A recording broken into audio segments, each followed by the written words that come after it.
I read in some other interview that you did that your father was a jazz trumpet player. Yeah, he still does that. He still does that. Yeah. Do you have? Did it have an influence on you as a child? Can you remember a little bit of what he would like to play at home? Yeah, I mean, mostly what he played was exercises, because you have to stay fit and your breathing has to be fit, and what he calls his chops. So he'll be like ba da da da da da da da. So this is like the memory I have. It's like these scales and stuff, more than songs or anything like that. Yeah. Do you have by hearing him playing the chops? Did you grow into jazz, or did you maybe start to dislike it even because of that? I never disliked it. I was never, because my dad was a rebel, so it was hard to rebel against him, because he was not a strict dad or anything. He was a kind of just like a rebel. So it was hard to shock him. So I didn't really find myself. Did you try? Did I try? Yeah, a little bit. You know, I still, sometimes, but I kind of grew out of it a little bit. But it's I never found myself thinking. Yeah, I always liked it. I always liked the jazz life, and I read a lot about that stuff. Miles Davis was kind of his biggest influence, so we listened to a lot of that. And I really liked like On the Corner and all of those Did he maybe try at some point to push you in a certain direction also, or maybe to encourage you to do something similar, or did he leave you?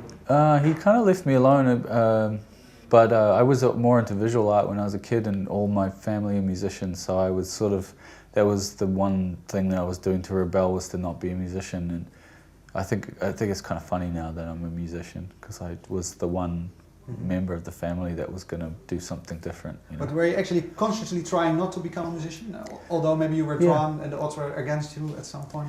Yeah, I was trying not to be, and I was also really interested in visual art, so I would paint a lot, and I went to art school and all these things, and then sort of somehow I just ended up, I bought my father bought me a guitar when I was 19 for my birthday. Did you ask for it, or? No, he just, he asked me, and I kind of felt like, I think I did ask for it. He took me to a guitar shop and asked me if I wanted a guitar, and I said yes. He bought it for me, and I was like, oh, cool. And then I started playing, and kind of eventually, started bands, and now I write songs. What made it that you kept playing the guitar? Did you like it more than maybe you hoped you would like it, or? Well, I just started a band. I always thought I always liked the idea of being in a band more than playing the guitar. So as soon as I could play 3 chords confidently, I started playing live. Started a punk band and started playing. Yeah, you mentioned you were more into visual art. Has at some point, and maybe still, or you can say how much has music been in the way of your visual ambitions? Yeah, I mean, when I first started my first band, I was at art school, and then after art school, I became a painter's assistant. I was a assistant for an artist in New Zealand, abstract artist, and I started to know a lot of people in that world, and I just got so busy with the music that I stopped pursuing that. Maybe when I get older, I'll do it. Can you recall? Did you have maybe a chat with the painter you worked with that you decided to quit your painting at that point? I had to. I think the artist that I was working with at the time, I think he thought it was cool that he had an assistant that had tattoos and was in a band and stuff like that. So I think he was okay. He liked the idea of doing the music, and I ended up having to. I kind of just stopped going to work one day. I dealt with it in a bad way. I quit by just not showing up. And then I told a friend of mine to go and introduce himself, and he took over my job.